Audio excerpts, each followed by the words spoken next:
Hi, everyone. I'm Sarah Goa, General Partner at Greylock. Welcome to Grey Matter. And I'm super excited to have with me today Nicole Perlroth and Glenn Chisolm. Nicole has been an amazing reporter with the New York Times, and Glenn is the co-founder and chief product officer at Obsidian Security. Welcome, Nicole and Glenn. Thanks for having us. Thanks for having me. Nicole, perhaps you could start just talking a little bit about your role at the New York Times and the book you just released. So I started at the New York Times in 2011. And back then, it's almost quaint to think about what I had started writing about, which was Anonymous and their DDoS attacks on everyone. And, DDoS attacks, you just don't hear about them too much anymore unless they are huge.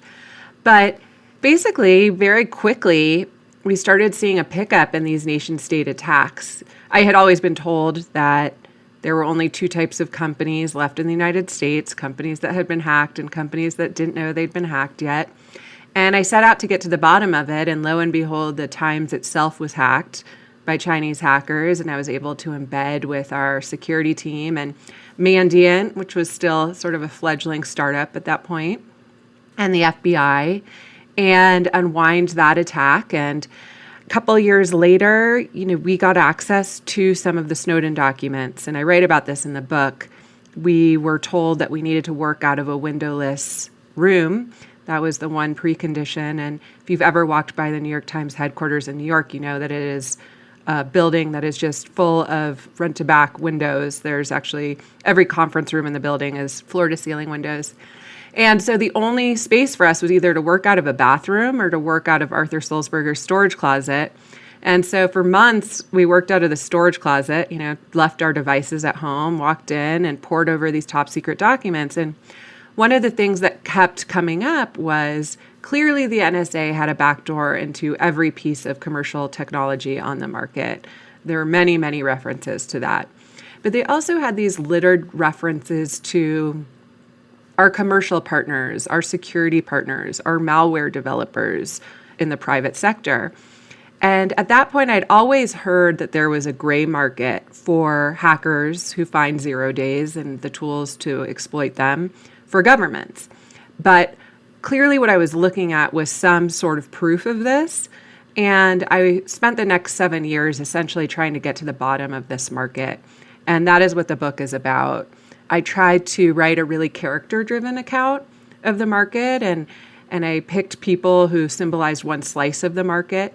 The people who sell these things, the people who set up these programs within government, the arms brokers, and also just the ramifications for these tools and stockpiling vulnerabilities for the United States as some of the markets have drifted abroad.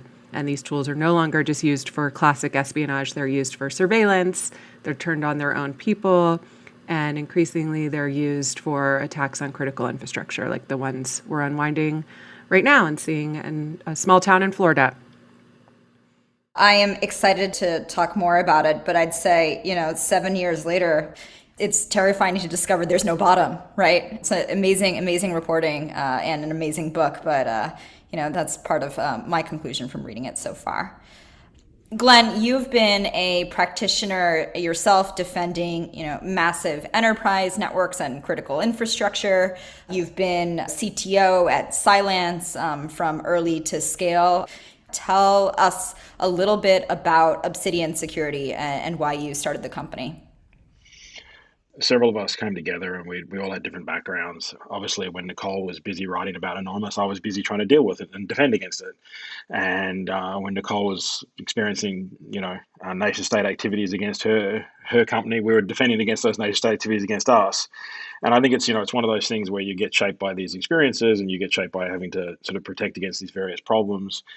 And, what we sort of came to the conclusion was, as we talked to ourselves as a group and how we thought about problems was, we'd seen that for a long time, these attackers, excluding Anonymous, whose motivations were a little bit, more obscure, but the attackers generally, they went for the data, and that data used to sit on the networks and servers, and we protected that, and then that data moved to the endpoints, and so we protected them. And then that data moved into SaaS applications, and we didn't protect them very well. We authenticated against them, but we didn't really protect them. Obsidian's focus on securing SaaS. Traditionally, people worried about who logged into the SaaS applications, and they might use something like an Okta, a Microsoft, or a Google to make sure that everyone comes through one point. The problem is you have to worry about everything that happens after that. What happens if a credential is lost or stolen and someone steals it and gets into SaaS applications? What happens if malware runs and someone uses that to use a computer to steal information out of the SaaS applications? Obsidian's focused on making sure that only the right people are using your SaaS applications. No one breaches those applications. Making sure that your data is protected and secure and you know where it is and who's used it. Making sure that the applications are configured and managed appropriately. And then most importantly, allow you to detect and respond to anything that may happen in your SaaS environments. Securing SaaS is important because it is this intermix of the connections between all the applications and third-party vendors that create the risk, not just who logs in and when they log in. I'm sure both of you must have this terrible sense of I told you so in terms of, starting a company that was really about protecting SaaS applications like Office 365, wherever your files and your email might sit today, and ringing the alarm bell on the implications of this sort of giant economy that nation state attackers had start and fed. And then, right before you release this book, Nicole, you're like, well, Sunburst SolarWinds. So let's get into it. Perhaps, Glenn, you could start by just explaining a little bit what happened with Sunburst and SolarWinds.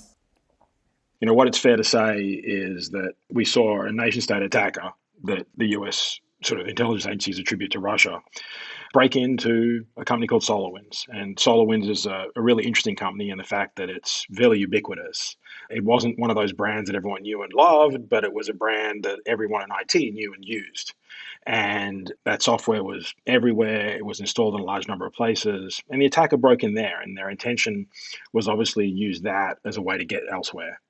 And what we've subsequently learned is that the attacker was inside their network, inside their source code. They deployed modifications to that source code that then went into their production software that then gave the attacker access to as many as 18,000 potential victims. Now, as we know, the attacker's resources are limited. Everyone has a budget, even an attacker. And so there wasn't like 18,000 victims, but there were 18,000 potential victims. And what the attacker did was, as they gained access, they triaged them. They understood the environment. And you can see that because some of the environments they didn't want, they dropped additional malware, they looked around quickly, then they left. And the environments they did want, they expanded their attack. And what we saw in places like Treasury, DHS, SolarWinds, was they moved themselves into the mail environments and they started monitoring the email, the communications, the files, and accessing that material because that's where some valuable material is. And particularly if places like Treasury, DHS, policy, communication, strategy. But what makes this attack interesting is that wasn't the only supply chain entry point they attacked. They attacked FireEye, they attacked Microsoft, they attacked a number of organizations that have publicly admitted to being victims. They attacked people like Mimecast. And this, many of these were to give themselves second stage entry points, but it also gave them other pathways into these mail environments. So you see Mimecast, which directly connects to someone's mail environment, being used to suck out the mail. And so the attacker was very widespread in that campaign. They were very deliberative and they really went after the supply chain to allow themselves to amplify their own resources. So it's really interesting in the way they managed to amplify their attack through these source points. Glenn, you're reacting with a lot of zen for somebody who's been doing some serious incident response for 2 months, but appreciate the overview of the situation. Nicole, you've just been covering breaches for the last decade. What's the significance of this one? Why is this any different? Why does it matter? Well, I just want to echo that Glenn's accent really makes this sound a lot more zen than it is. than it is. So, my book ended right before we found out about SolarWinds and Sunburst, but essentially the book is really the prelude to this attack. I mean, one of the simple solutions I propose at the end of the book is something like a bill of materials, just understanding what touches your network, what software is in your network. And as I've been calling up the victims at these agencies, a lot of them didn't even know, they'd never heard of SolarWinds. They didn't know it was in their network. I mean, obviously IT administrators did, But they didn't know, and they didn't know that a lot of it gets built abroad. Not to say that, Eastern Europe is somehow fundamentally more dangerous, but most of the customers had no idea that their build servers were also in Belarus, Europe's last dictatorship. And this is a problem I've been highlighting for a long time. And you think back to Heartbleed, there was a vulnerability they discovered in an open source encryption protocol. And it was used by the FBI, it was used by Amazon, you name it, they used OpenSSL, and it had this giant gaping vulnerability in it. And when I did some digging, no one was looking over this except for two guys named Steve, who were barely making enough in donations to pay their electricity bills. And the idea of open source software had been, with enough eyeballs, these protocols will be secure, but in this case, there weren't any eyeballs on this code. And, we had that happen several years ago, but essentially that's what's happening right now with SolarWinds. And when you dig into SolarWinds, we're learning that they did not have good security in place. They were warned internally that if they didn't make a bigger commitment to security, the results could be catastrophic. And now we're watching that catastrophe. So, this is a big wake-up call. It's a big wake-up call to take stock of what's in our networks. It's a big wake-up call to understand how seriously our vendors take security. And, we're nowhere near that. But I think this attack is so pervasive and it's so bad that we have no choice but to pause and reflect on all of the things that we've been adding in terms of complexity of software to our networks. Glenn, the Pentagon, the State Department, Treasury, DHS, some of these organizations that you name, major technology companies, in security, we talk a lot about the haves and the have-nots in terms of defense resources. And these are the groups that are the haves, right? They're supposed to be smart about defense. So part of my language, but how did they get so totally owned, right? With dwell time without detection being definitely more than 6 months, possibly even longer, right? They've ignored the warning call that Nicole just described, but how could it have happened? It's a few things. Our attention gets fairly easily diverted.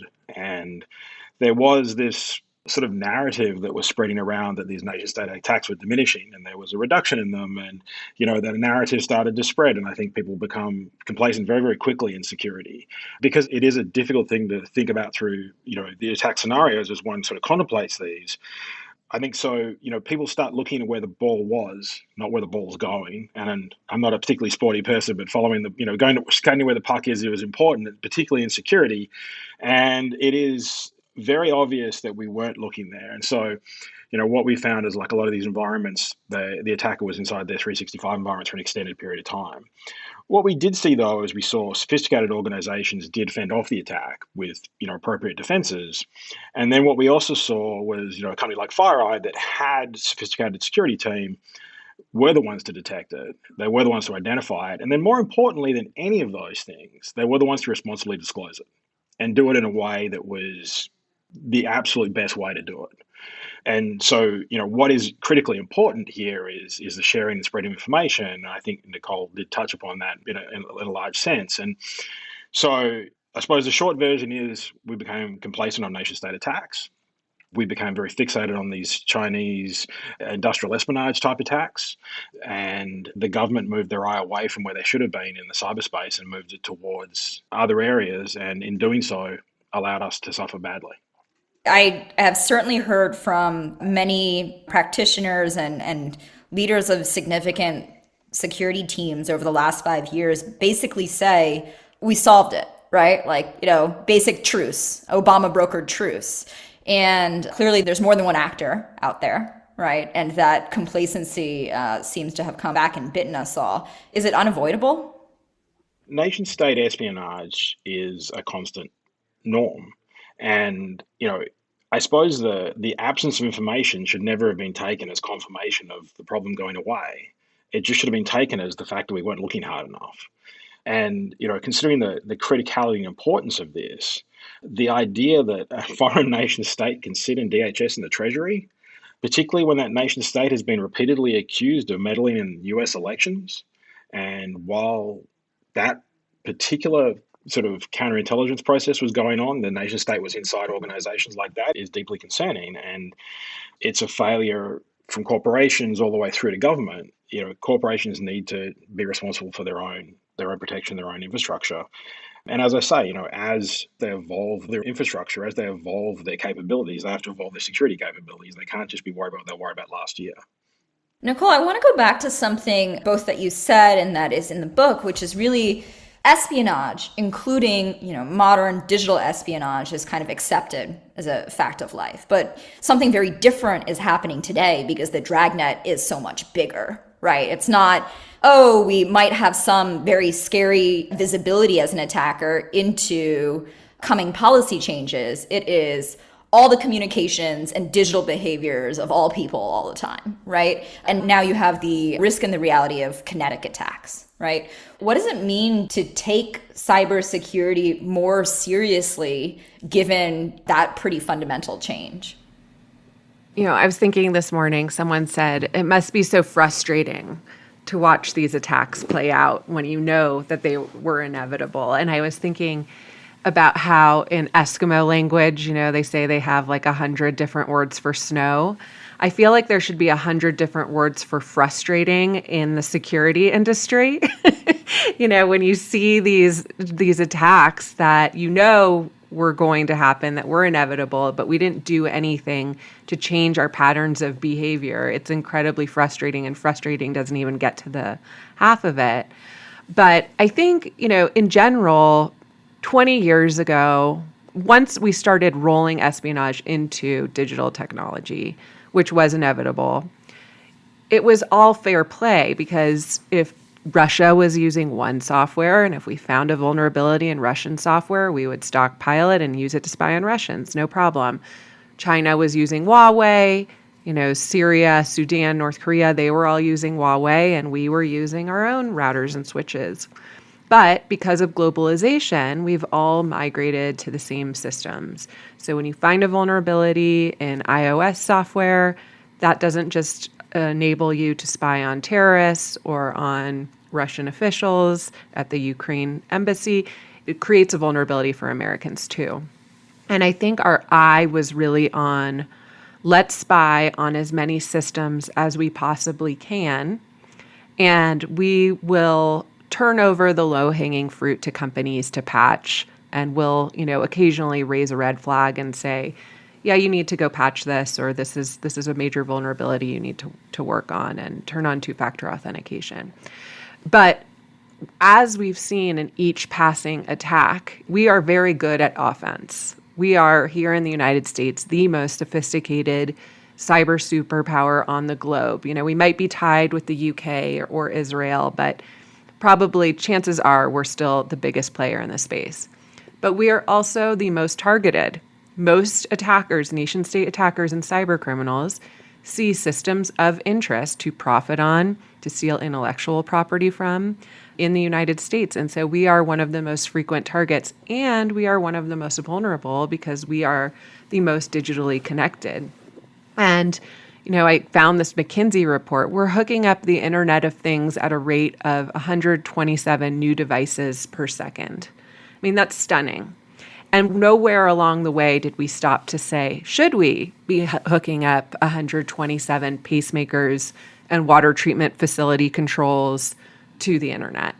And I think right now the answer is obviously no. We should have stopped a long time ago and made it impossible for a remote person to come in, remote in, and up the level of lie in our drinking water. So, and it took an attack. And fortunately, these attacks that we're witnessing right now are, in a sense, close calls. SolarWinds, as bad as it is, we assume it's espionage. They were after emails. They weren't looking to pull off a NotPetya ransomware destructive wiper attack. But they could still use that attack, that access for a more destructive wiper destructive attack. The water treatment facility, it just so happened a guy was sitting at his computer watching his cursor move around on his screen and was able to catch it. And they say they had sensors and that it would have taken another 24 to 36 hours for it to reach the drinking supply. But do we really want to wait until someone's not at their computer or, they didn't catch this? I don't think so. Or do we want to wait for Russia to flip the switch and make a few subtle changes to their code to wipe out our federal IT networks? No.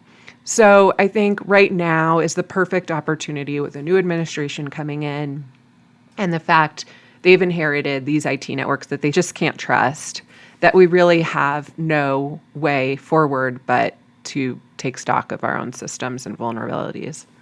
Yeah, I guess here, Nicole, you and I may not fully agree. And part of it for me is like fatalism, I suppose. And part of it is actually, I'm a technology investor, right? Like I work with young companies that are just shipping all the time as fast as they possibly can. And I feel like a part of the history of technology's impact and really its velocity and triumph of low cost, this fragmented supply chain of software, speed and convenience and features over security, I don't know that that is going to change a lot, right? I think we're going to keep hooking things up to the internet. And as a extraordinarily paranoid person myself, I'm still pretty online, right? Like I monitor my own network and I'm like, cool, 36 devices. And I like to be able to check in on my baby when I'm not at home.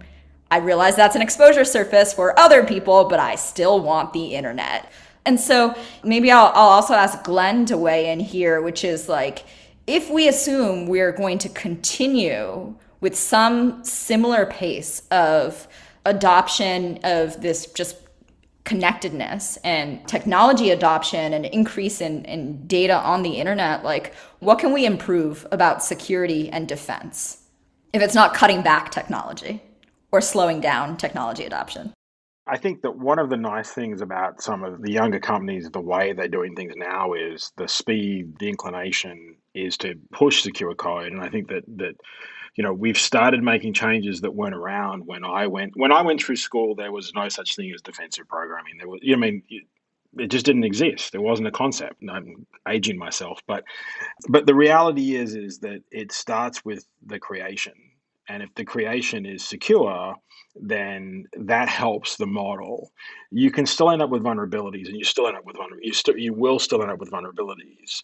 But I'm generally far more comfortable with an agile, fast-moving, rapidly changing product than I am with one that's static state and isn't moving. That is because the overall momentum can often help with security, and hopefully the team sort of is more agile and adaptive, and you get a better quality output. The haves and have-nots problem is also pervasive. Realistically speaking, we have a water plant in the state. What is the chances that's a have? It's zero. They don't have high quality security people because they haven't thought about it. They haven't moved in that direction. So the creation of more humans that can do the work, it's the better training of the ones that build the products. It's the movement of technology. I'm fatalistic as well in the sense that I accept the fact that it's going to keep going. And if it's going to keep going, then what I prefer to do is to be looking where it's going to go and defend that rather than do anything else. The one that worries me, as I said, is where you have stayed slow moving. And the problem with that is the best example of stayed and slow moving is critical infrastructure. And so until they become more agile and adaptive, we won't solve the problem. But we're not going to probably be able to solve it by removing them from the internet. We're not going to solve it doing the same thing we're doing now. So I think agility and speed and also development of capabilities is the only option. Yeah, Nicole, you brought up not Petya, and I was thinking just the words critical infrastructure mean a different thing to me in 2021 when we're talking about security than they did 5 years ago. Glenn, you're working with many healthcare organizations today. If your EHR is compromised, healthcare is critical infrastructure, and that is just as scary, not being able to get to medical records or internet-connected medical devices. That is certainly just as scary as a internet-connected water treatment plant, of which they all are now, right? And so I do think that what we broadly think of as an industry as critical infrastructure is going to get to be a much broader definition over time. As an investor, one of the things that we think about are who are the organizations that are willing to resource cybersecurity, right? Who are actually going to staff high quality teams and buy the product and make the organizational investment to have a fighting chance against, maybe nation state attacker, but just generally making yourself a less attractive target. And There's financial services, there's large tech companies, there's certain parts of the government. There's not many groups, right?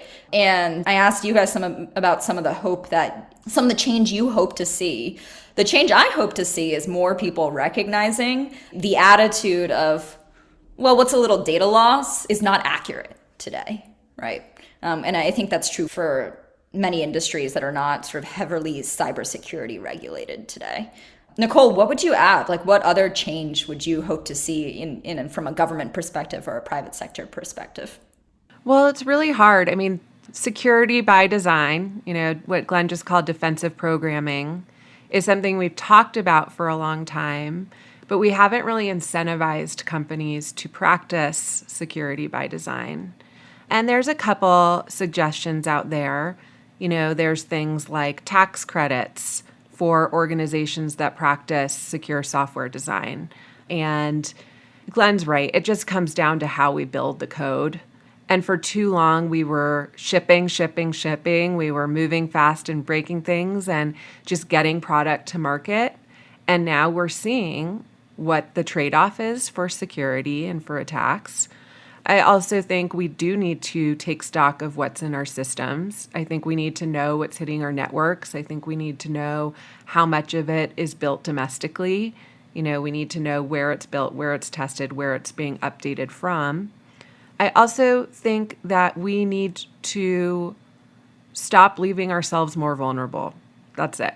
And that means at the individual level, it means turning on two-factor authentication and not clicking on crappy links and using different passwords for your bank account and your email account than everything else. And at the business level, it means doing secure coding and authentication and inviting hackers to test your code and having a channel for that. And at the government level, it means stop leaving us more vulnerable. When you find a critical vulnerability in Microsoft Windows that we all use, whether we know it or not, sure, use it for your espionage for a little while, but don't stockpile it for 5 years until it gets hacked and dumped on the internet for North Korea and Russia to pick up. So, that's it. It's just stop leaving ourselves more vulnerable. And in the case of the water treatment plant, we don't know exactly how they got in yet. We don't know if it was a nation state hacker. I joke that it was probably like a Patriots fan or someone, but it was right before Super Bowl weekend. And, chances are it was probably started with a phishing attack and they didn't have two-factor authentication turned on. And, it probably is going to come down to some really basic things. And so how do we incentivize organizations to just do the most basic things? And that would not have stopped SolarWinds, but it would have stopped, 50% of the attacks that we face, if not more. Glenn, you are working with a number of organizations in the aftermath now. With whatever you can say, avoiding the specifics, are any thoughts on how different victims of the attack are handling the experience? Yeah, look, I think how you respond to an incident is indicative of the quality of the organization, and being able to admit that there's a problem, get in there, look, understand the scope, get the breadth, understand what was lost, which I think is critically important. Being able to quantify that, being able to share the information and the understanding with others is hugely important. And so I think, the best organizations are the ones that are following that process. They're in there, they're trying to understand the depth and the breadth of this problem. They're trying to understand how the attackers came in. And then more importantly, are the attackers still there? Because, persistence is the problem. And you talked about dwell time. And, for a long time, there was all these, dwell time was the phrase of the day for a number of years. And everyone talked about it. And it was all about reducing dwell time. And of course, it should be about reducing dwell time. And this is indicative of what you have to do. You have to build something securely. You have to deploy it in the right way. You have to monitor it. And you have to then expect that it's going to get breached. And if you do all of those things well, when something goes wrong, you're actually very well placed to cope with it, to find the problem, and to mitigate the effect of it. So, instead of relying upon someone sitting at the screen and hopefully seeing the cursor move, if you have the right detection capabilities, you detect it. Instead of like that happening in the first place, if you deployed it securely and you managed it and you monitored it and you protected the configurations and you understood the way data was moving around and who the people in the system was doing, what they were doing and how they were moving in the system, then you would never have had the breach. And as long as you had secure software deployed, then that helps protect against the very first part of this, which is vulnerability to breach to detection. So I suppose the short version is good quality companies look for that breach. They go and try and scope it. They understand the depth and breadth of it. And then they hunt for where the attacker still is. Because the expectation that the attacker is where they found them, that's where they were when they found them. There are probably other places too. You didn't spend this much time doing what the attacker did to get kicked out if you got found on the first instance. And I suppose that's the important bit here is the good organizations are looking for where else the attacker is. And the organizations that behind that are busy cleaning up the mess. And then, the third bucket are the ones that have sort of said, well, we don't really have a problem. We don't think we're on that list. And the problem is the people in that bucket are the most dangerous ones. My lesson in that, I was just going to say, it's my first hack I covered at the New York Times in 2011, was the hack of the U.S. Chamber of Commerce, which, fun fact, was leading the lobbying effort to water down a bill that would have strengthened our critical infrastructure security because they argued it was too onerous. Anyway, they were hacked by China. The FBI came in, they did a full sweep. They thought everything had been cleaned out of their network. And then a couple months later, one of their printers started printing out reams of Chinese characters. And then their thermostat in their corporate apartment, which had been acting funny, when they went back and did a little bit of forensic analysis, saw it had been communicating with a Chinese IP address.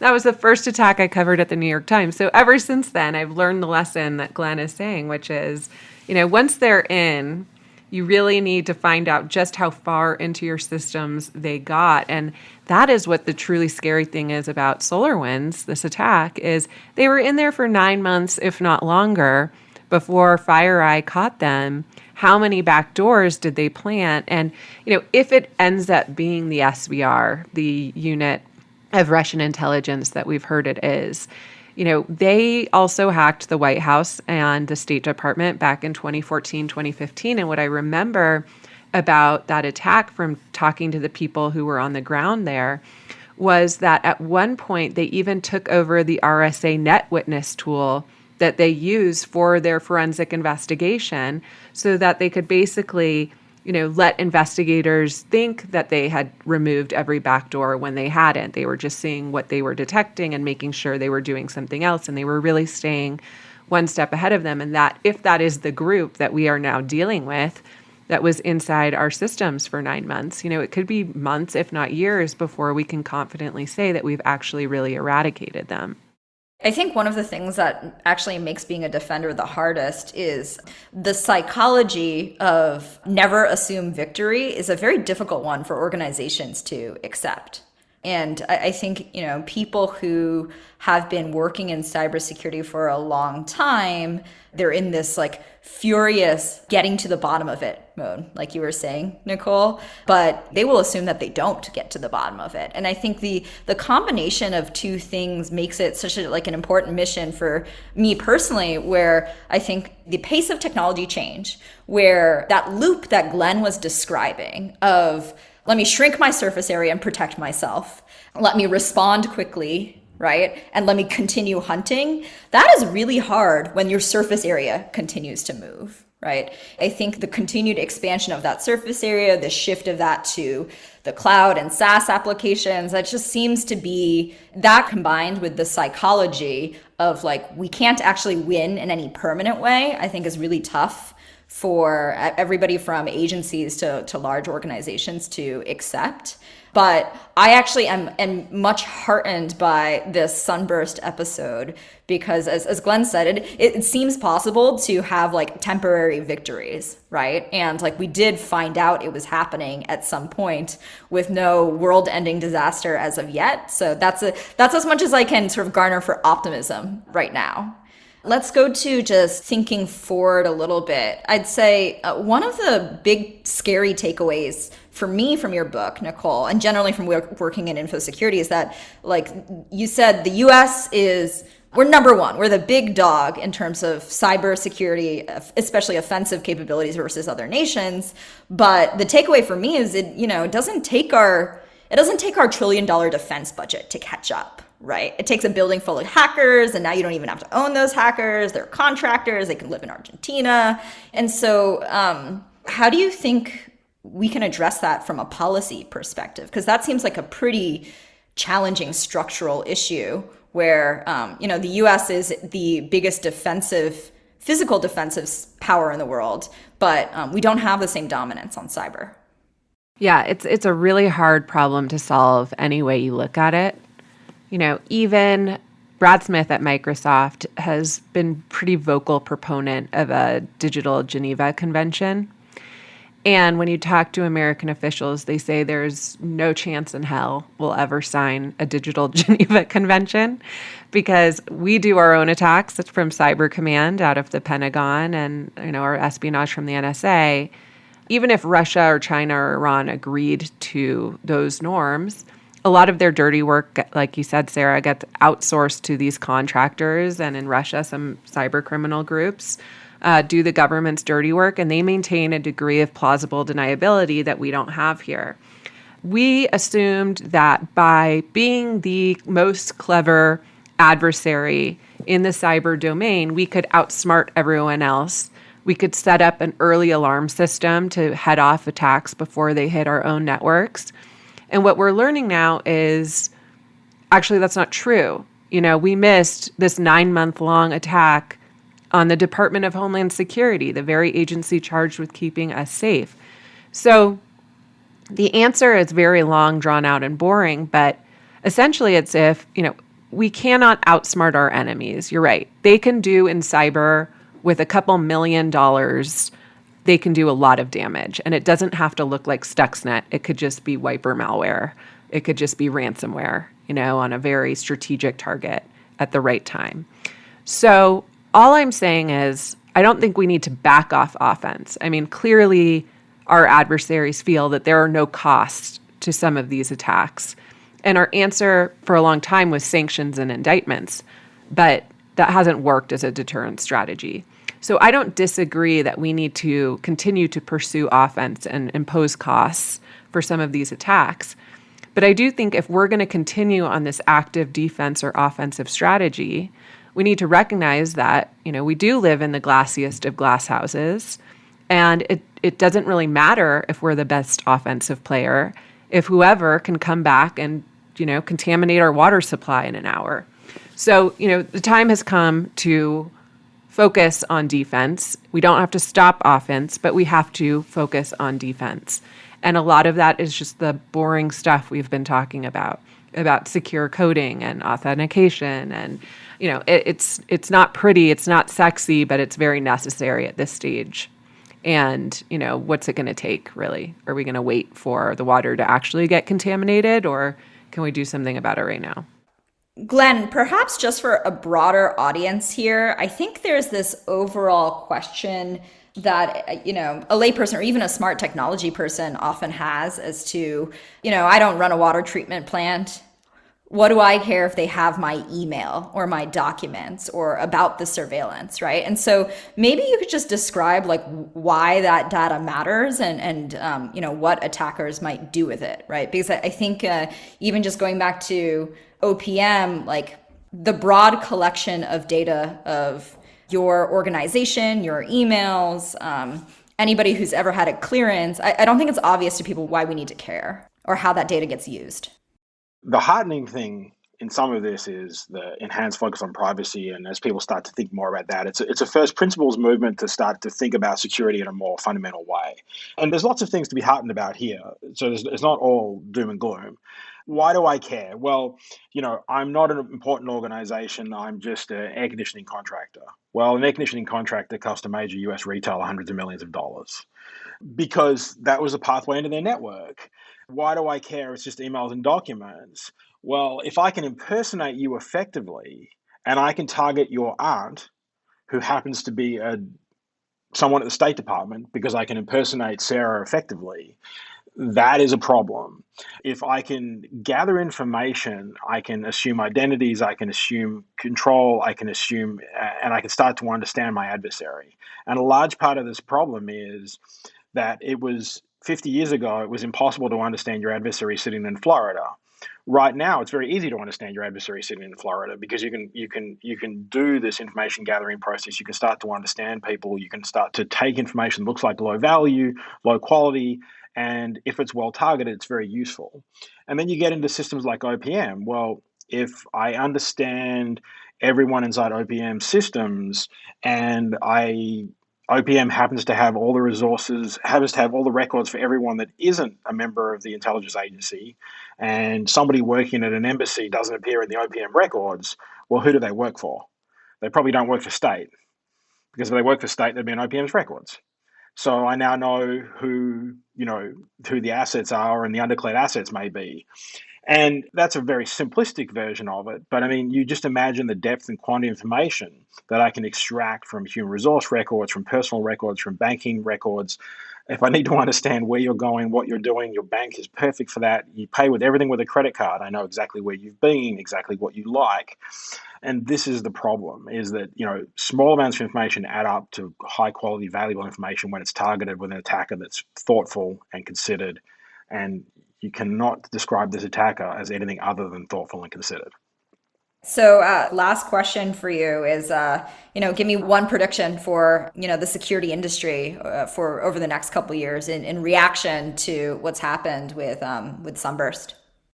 And my view would be is that, the one positive I take away from attacks is the visibility and the profile they create. And the visibility and their profile they create brings a new set of people into the security community. 20 years ago at DEF CON, the security community looked a certain way. It was a small group of, recalcitrants that was, that had a certain set of motivations. Some of those people are in Nicole's book.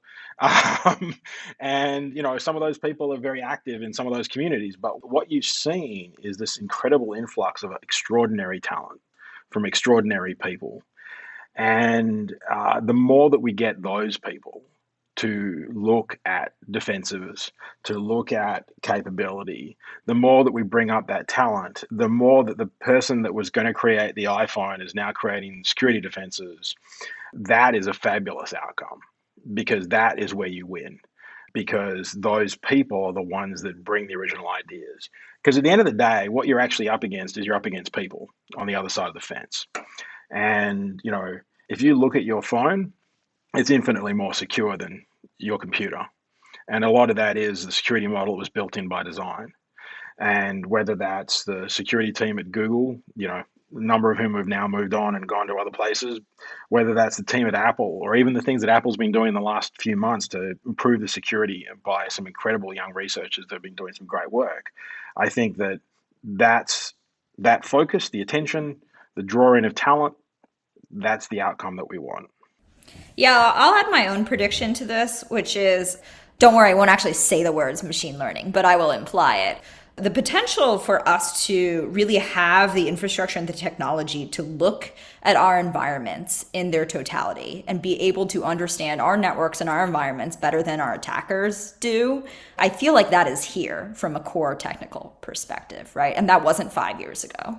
In the same way, right? People may have had NetWitness, or they may have had ways to do forensics, but it required the talent that Glenn is talking about, the talent that shows up, mostly on the offensive side, but still in your book, Nicole, to do, expensive and painstaking work. And I feel like the ability to actually automate some of that and then to, join that intelligently with other people trying to defend their environments, like I am pretty optimistic about that. So, be it on the access side, like Obsidian, or in other domains. And so I'm hopeful about that. But I deeply appreciate both of you spending time with me today. And please go read This Is How They Tell Me the World Ends. It's an extraordinary book. Thank you, guys. Thanks so much, guys. Okay, everyone, that concludes this episode of Gray Matter. Find our episodes wherever you get your podcasts, or get episodes and blogs on our website, greylock.com, and on Twitter at greylockvc. I'm Sarah Gua, and thanks for listening.